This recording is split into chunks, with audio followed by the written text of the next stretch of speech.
مين فيكو لسه فاكر لما الريحة كان ليها هيبة ولما الأناقة كان ليها عنوان واحد؟ زمان في التسعينات لو شميت الريحة دي على راجل كنت تعرف فوراً إنك قدام باشا بجد. كارتيه باشا ما كانش مجرد عطر، ده كان صك دخول لعالم الرقي، ومش أي حد كان بيفهم في تفاصيله. بيبدأ معاك بطلة ملكية من اللافندر والنعناع مع لمسة غموض من اليانسون والكراوية وفريش المندرين اللي بيخطف قلبك من أول رشة.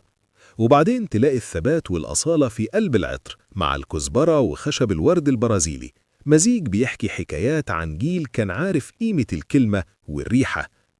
أما القاعدة اللي بتفضل معلمة في الذاكرة فهي حكاية تانية: طحلب البلوط، خشب الصندل، الباتشولي واللبدنوم. ريحة رجولة حقيقية، ريحة ما تتنسيش مهما عدى عليها سنين.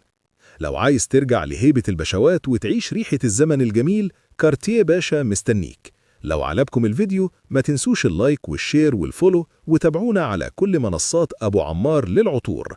ودمتم بريحة حلوة.